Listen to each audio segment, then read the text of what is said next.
I knew something was wrong the second my mother opened the front door and smiled at me without saying hello. She just stepped aside. Behind her, I could see the dining room.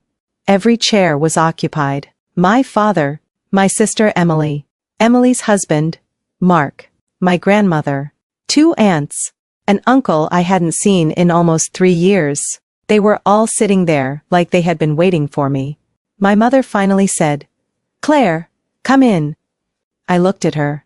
"Mom, what's going on?" Her smile disappeared for half a second. Then she forced it back. "Let's just have dinner." That was when I realized the apology she'd promised me wasn't coming.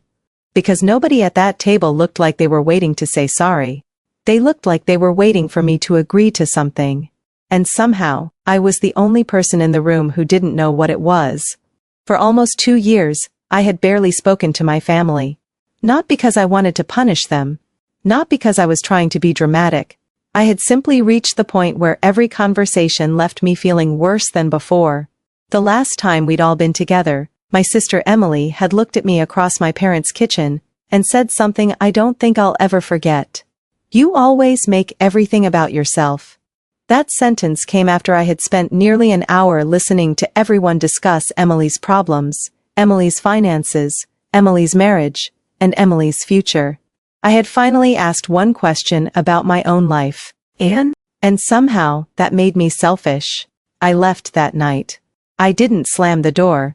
I didn't scream. I didn't even cry until I got home. I just stopped answering their calls after that. So when my mother called me 2 years later and said, "Please come to dinner tonight, we need to make things right," I almost laughed. Almost. Instead, I sat on the edge of my bed, with the phone against my ear and asked, "Are you actually asking me to come because you want to apologize?" There was a pause, a long one. Then Mom said, "Yes." I believed her. That was my mistake. I drove to my parents' house around 7 that evening.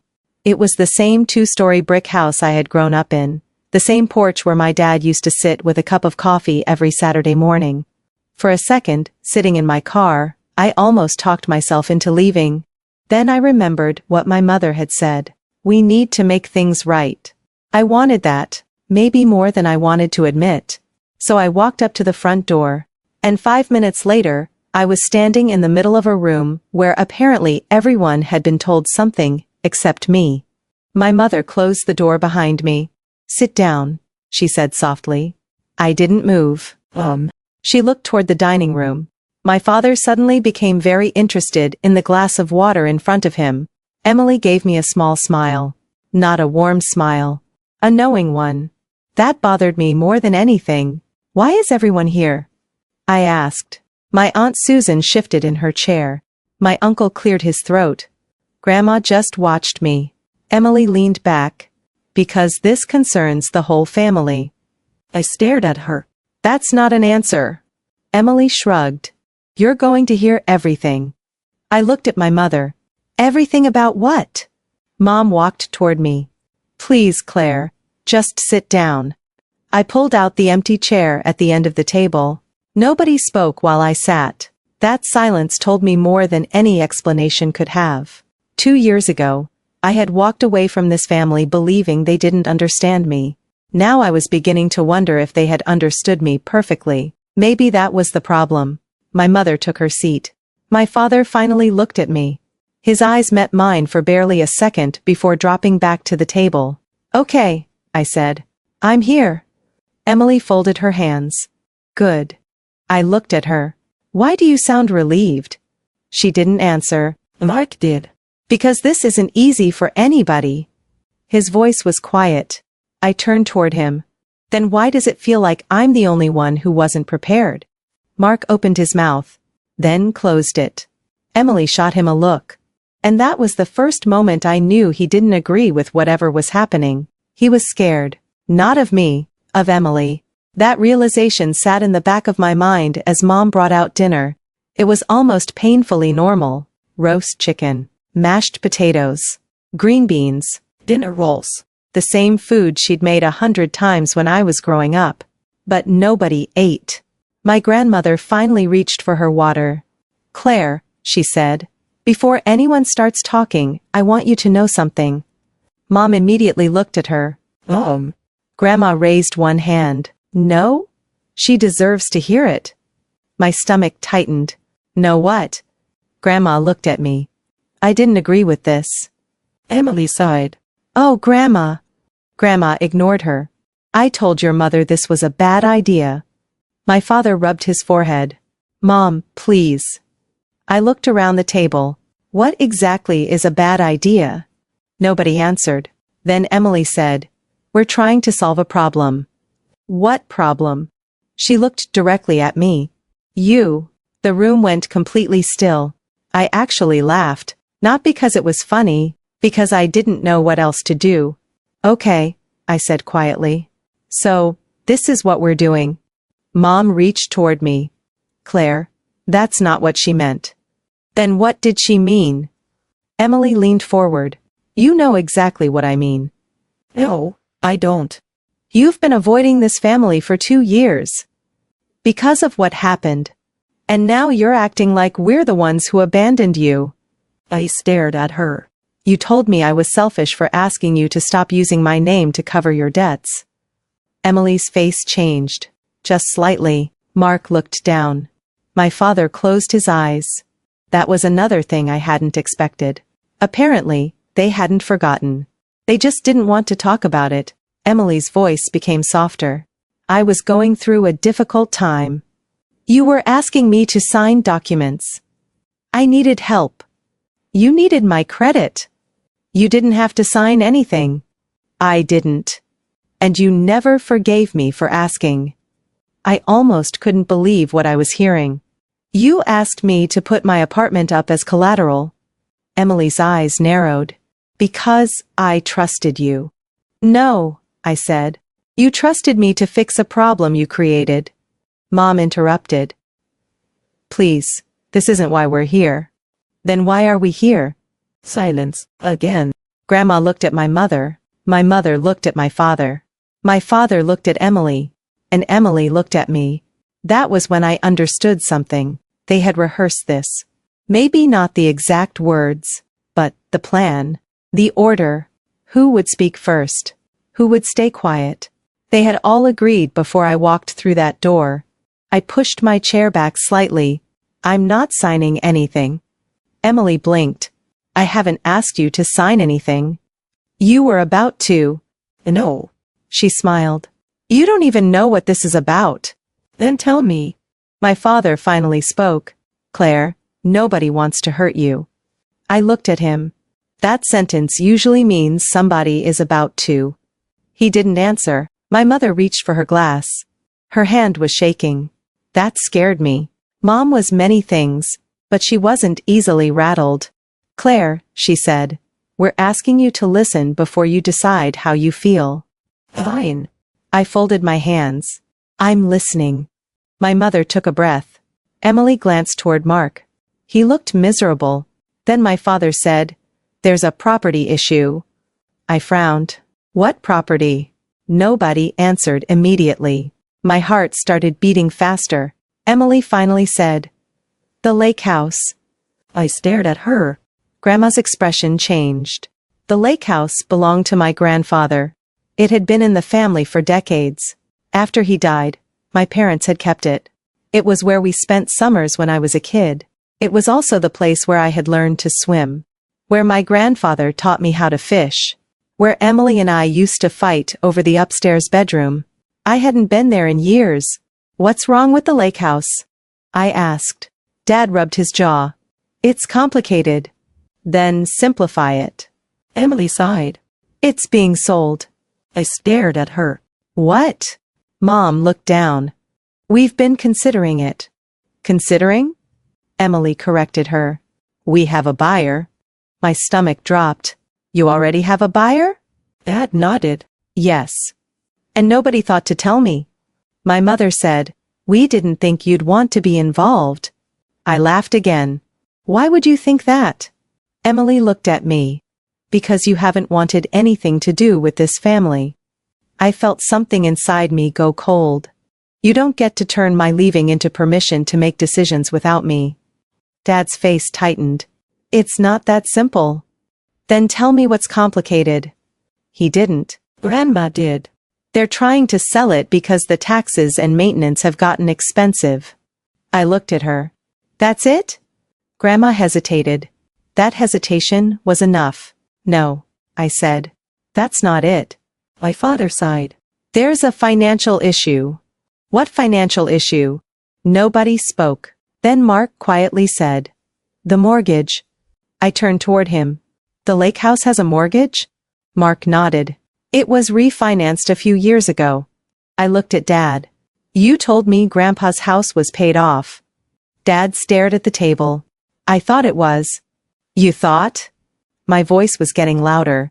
Emily immediately said, Dad didn't do anything wrong.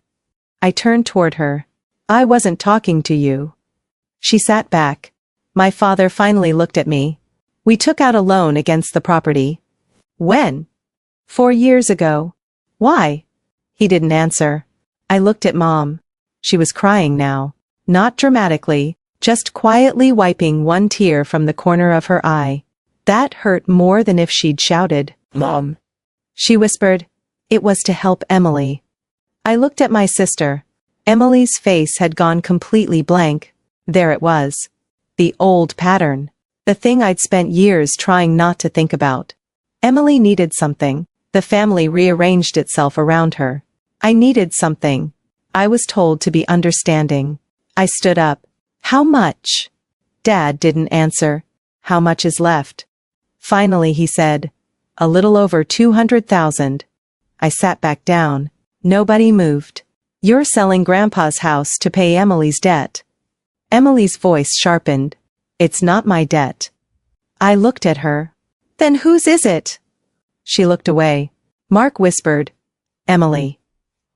She snapped, don't. I looked at Mark. He seemed exhausted. Mark, I said.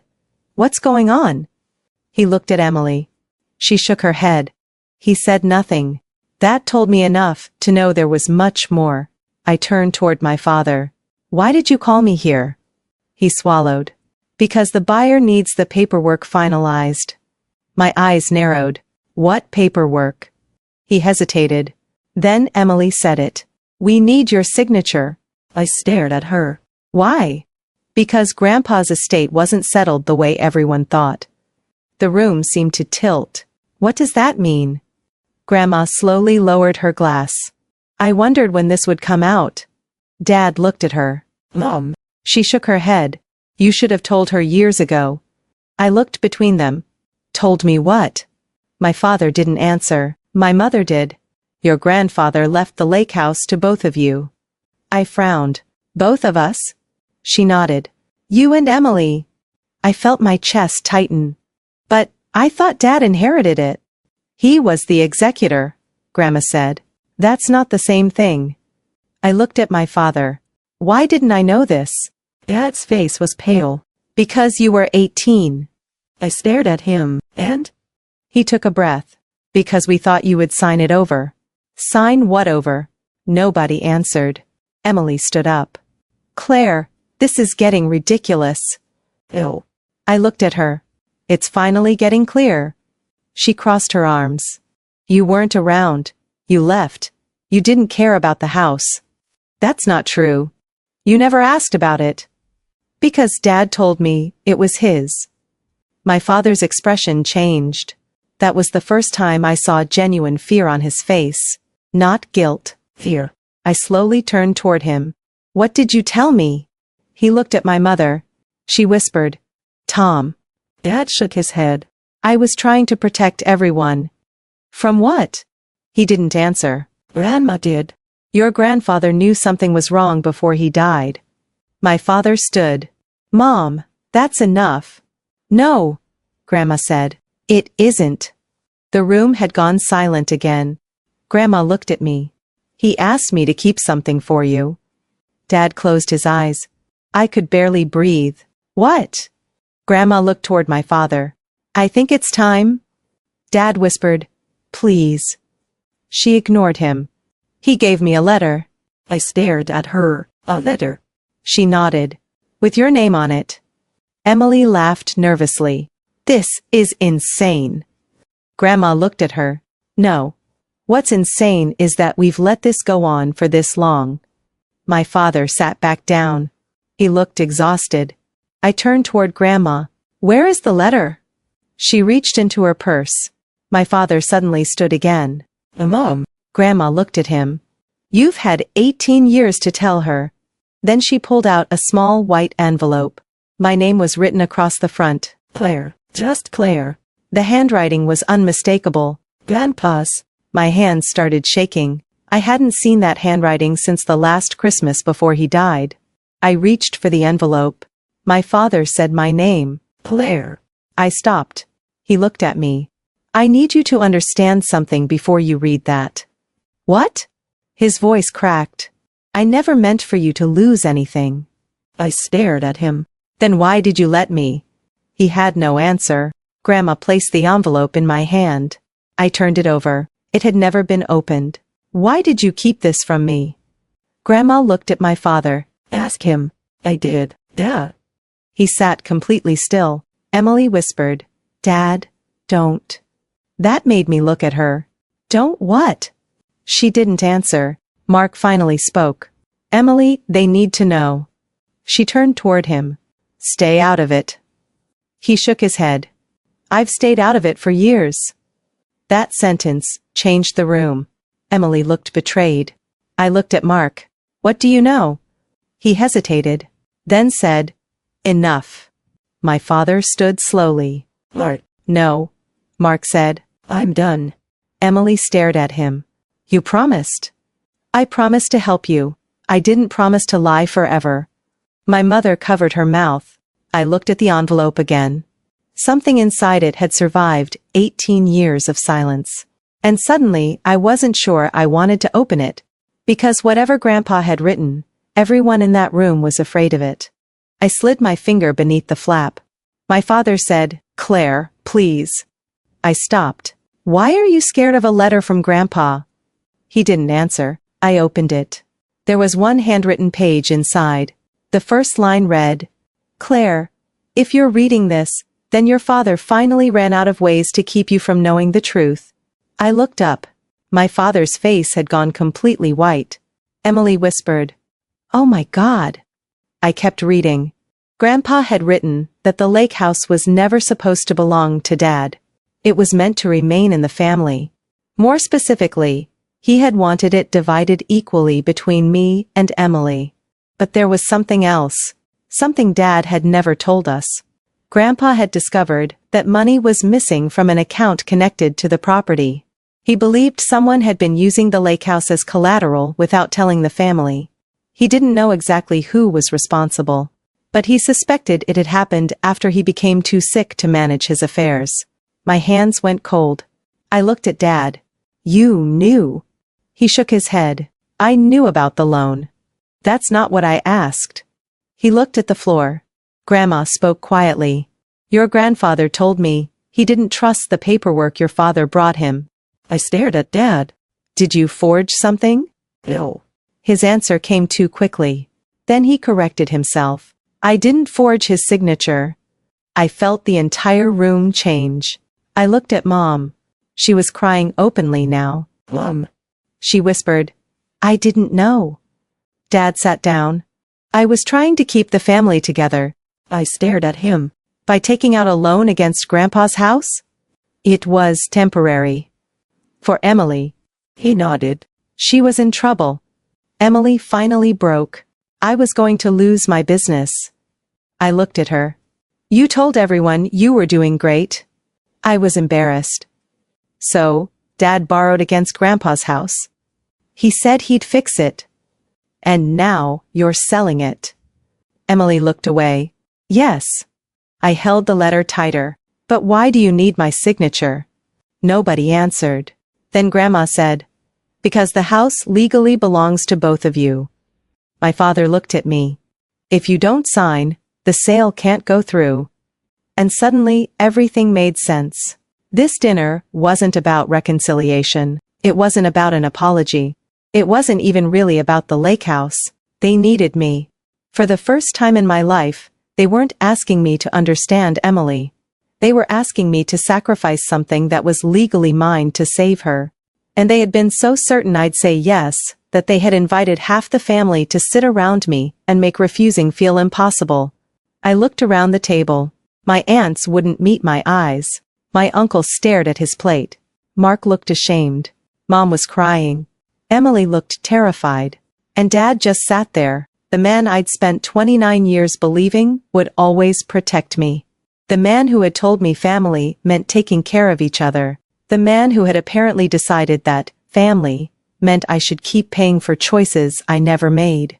I folded Grandpa's letter, then I looked at my father. There's one thing I don't understand. He swallowed. What? I held up the letter. If Grandpa wanted me to have this house, why did you tell me for years that I had no claim to it? Dad's eyes filled with tears. He looked at Mom, then at Emily. Finally, he looked back at me. And after 18 years of silence, he finally said the one thing that made my entire body go still. Because your grandfather didn't just leave you the house, Claire. He paused. He left you something else. I stared at him. What? Dad looked toward the envelope in my hand. Something I was hoping you'd never have to find out about. And for the first time that night, I understood that the lake house wasn't the secret. It wasn't only the door to it.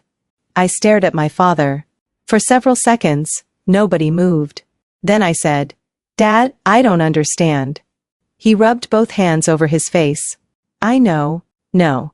You don't get to say that. You don't get to sit there and tell me there's some huge secret and then expect me to calmly wait for you to explain it. I know, he said again, quieter this time. You're right. Grandma leaned back in her chair. Tom, tell her. My father looked at the letter in my hands. Your grandfather left you the lake house, he said. But he also left you control of the trust attached to it. I frowned. What trust? The property was supposed to generate rental income. Your grandfather had been renting it during the months the family wasn't using it. He put that money into an account for you and Emily. I looked at Emily. She wouldn't look back. How much? Dad hesitated. Enough that your grandfather believed it would give both of you a good start in life. I swallowed. How much? Grandma answered. Almost $300,000. The room went silent. I actually thought I'd heard her wrong. 300,000? She nodded.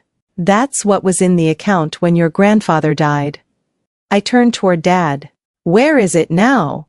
He didn't answer. And that was when I knew. My voice came out barely above a whisper. Where is the money, Dad? He looked down. Most of it went toward Emily's business. Emily finally spoke. It wasn't supposed to happen that way. I looked at her. Then how was it supposed to happen? She wiped her eyes. Dad told me it was temporary. I looked at him. He nodded. It was. How temporary? A few months. And it's been years. Yes. My chest felt tight. So, when I gave up my share of Grandpa's estate. Dad closed his eyes. You didn't know about the trust. I shook my head. You knew. He didn't deny it. That hurt more than anything. I had spent years believing I'd made a generous decision, because my father had convinced me that Emily needed the house more than I did. I had been 18. Emily was 22. Her business had just started failing. Dad had taken me aside after Grandpa's funeral and told me that Emily was drowning financially. He'd said, You're young. You have your whole life ahead of you. Emily needs stability right now. And I'd believed him. I had signed the paperwork giving up my interest in the estate because he'd promised me something in return. The promise had been simple. One day, when Emily was back on her feet, Grandpa's lake house would be mine. I had trusted him. Now I realized I'd never actually known what I was giving up. You let me sign away my inheritance without telling me about the trust. Dad's eyes filled with tears. Yes. Why? He looked at Emily. And that was the answer. Not the whole answer, but enough. Emily started crying.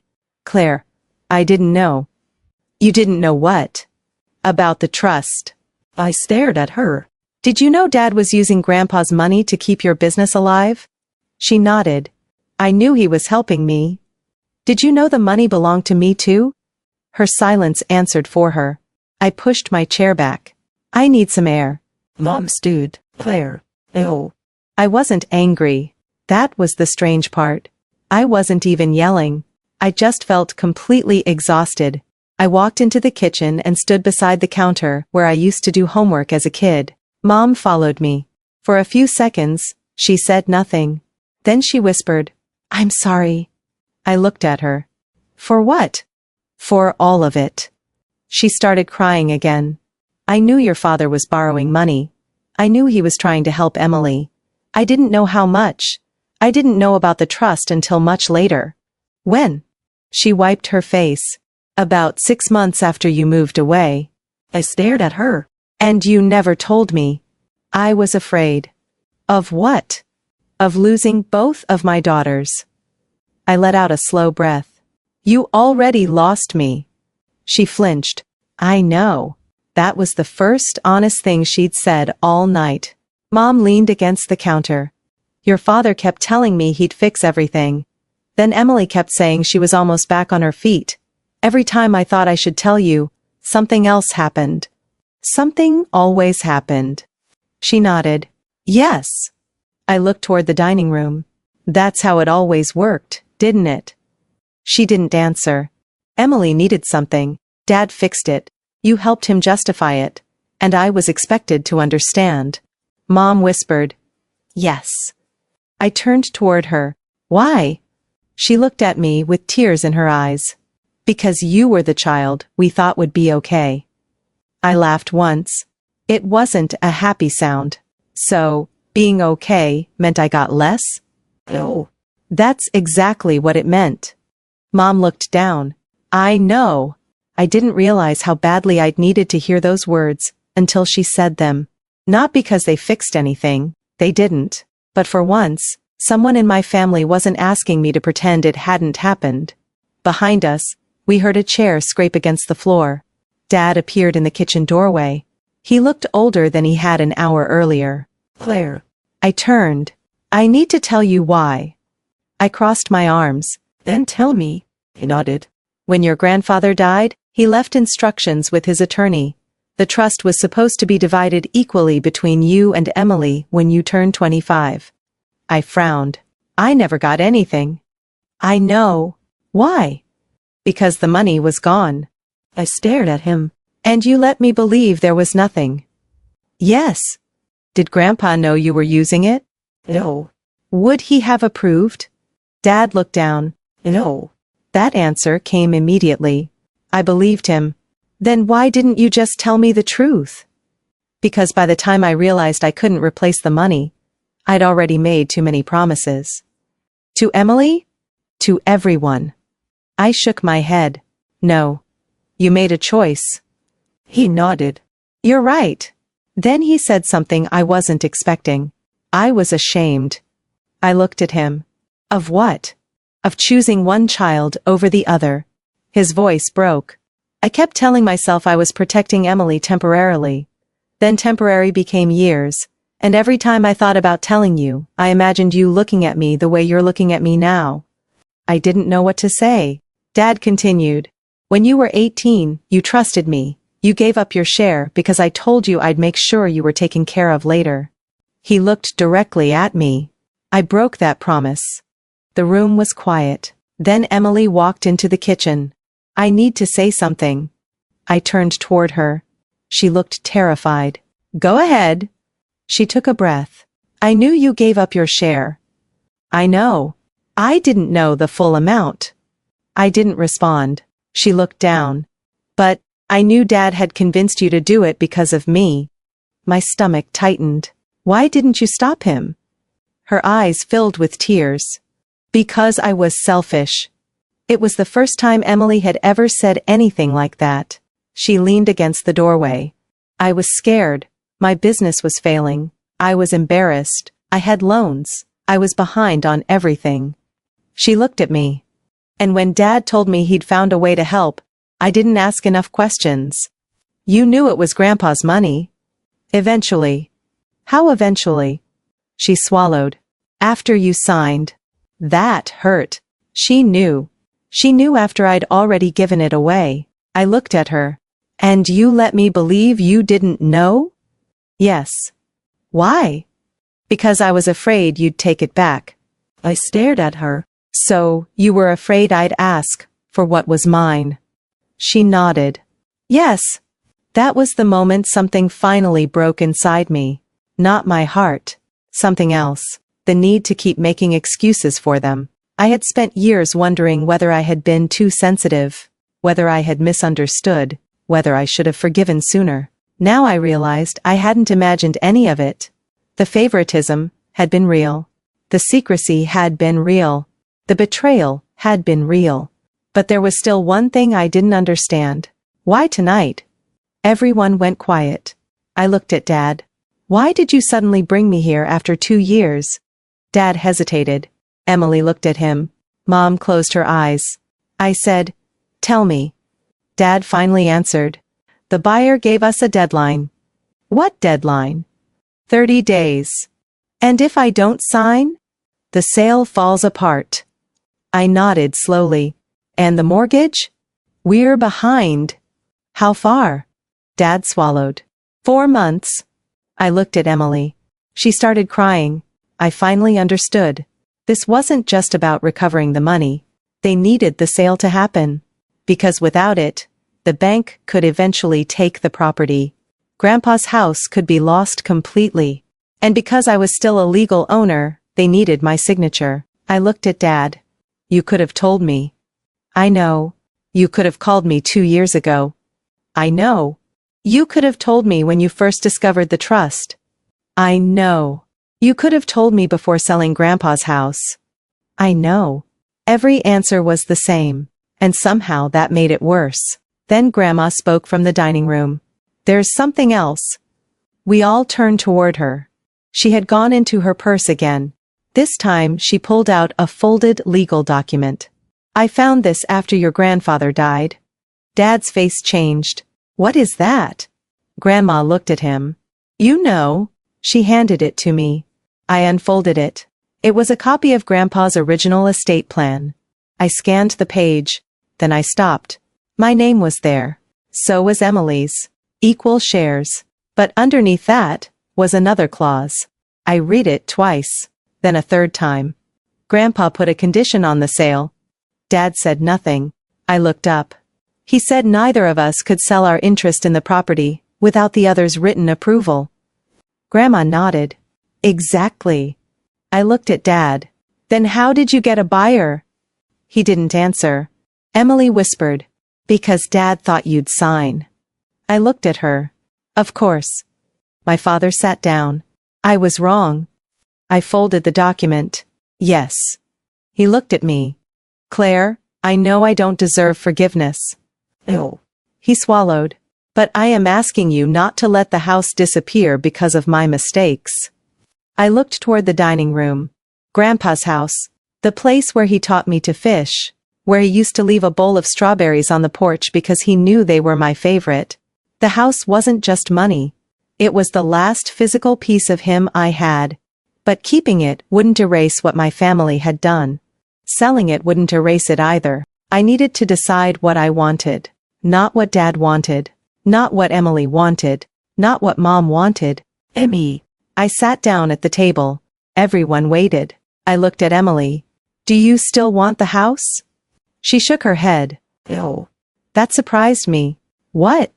She wiped her eyes. I've spent years thinking the house was the thing I needed to save. It wasn't. What was? She looked at me. Your forgiveness. I didn't answer. She continued. I knew you were angry. I just convinced myself you were being unfair because that was easier than admitting I had helped Dad lie to you. Her voice cracked. I don't expect you to forgive me. That mattered. Because for once, she wasn't asking. I looked at Mark. He quietly said, She's telling the truth. Emily gave him a sad smile. I've been terrible to you too. Mark nodded. I know. But you're still here. Because the first love you. Emily started crying again. I looked away. This wasn't my marriage to fix.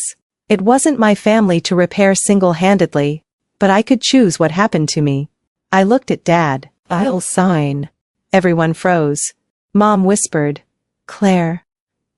I raised my hand. "Not because you pressured me. Dad nodded. Not because Emily needs it."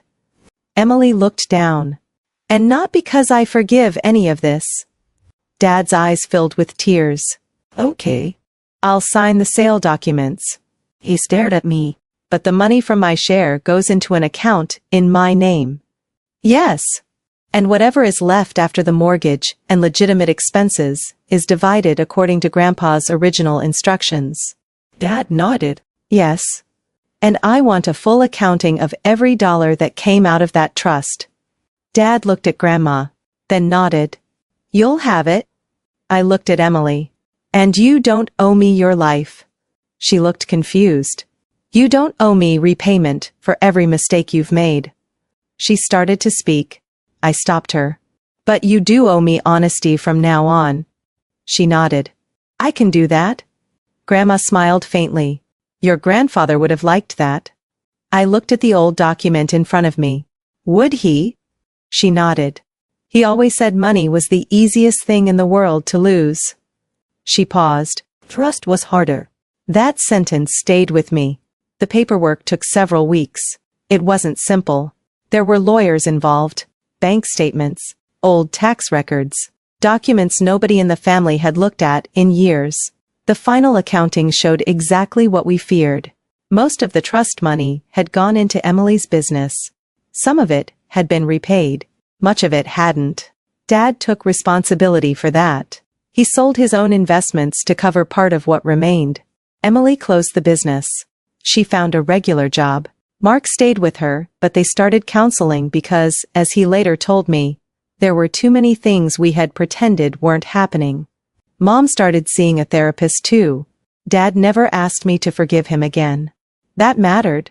Instead, he called every few weeks. Sometimes we talked for 10 minutes. Sometimes 20. Sometimes neither of us knew what to say.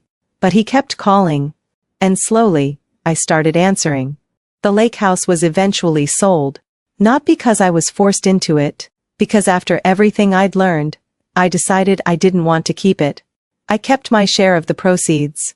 I put some toward my own home, some into savings, and some I used to do something Grandpa would have appreciated. I started a small scholarship at the community college, in his name for students studying skilled trades. He had always believed that a person should be able to build a life with their own hands. That felt more like keeping his memory than keeping the house ever could. A few months later, I went back there one last time. The house was empty. No furniture. No family pictures. No ornaments. Just sunlight coming through the windows. I walked upstairs to the bedroom Grandpa used to give me whenever I visited. I sat on the floor for a while. Then I found a small mark on the doorframe, a pencil line. My name. My height. From when I was 9. I smiled. I touched it with my fingers. And for the first time in years, I didn't feel like I'd lost something. I felt like I'd finally gotten it back. Not the money. Not the house. Emmy? When I left, Dad was waiting outside. I hadn't known he'd be there. He stood beside his car with his hands in his pockets.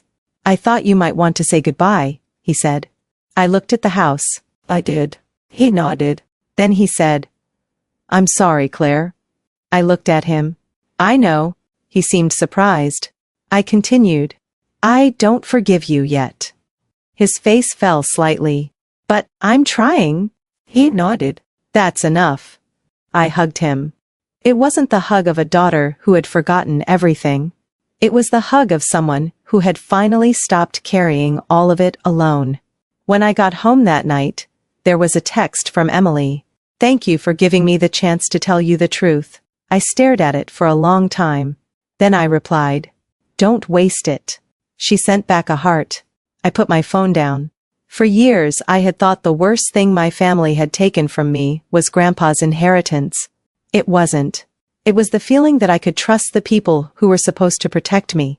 But I learned something during those weeks of lawyers, paperwork, apologies, and uncomfortable conversations. Sometimes getting justice doesn't mean making everyone pay. Sometimes it means finally refusing to pay for their choices yourself. I didn't get the childhood I deserved. I didn't get the truth when I should have. And I didn't get my grandfather's house the way he intended. But I got something I hadn't had in a very long time. A life that belonged entirely to me. And when I look back now, I don't think Grandpa's greatest gift was the house, the money, or even the trust. It was the truth he left behind. Because once I finally knew the truth, nobody could ever convince me again that asking for what was mine made me selfish.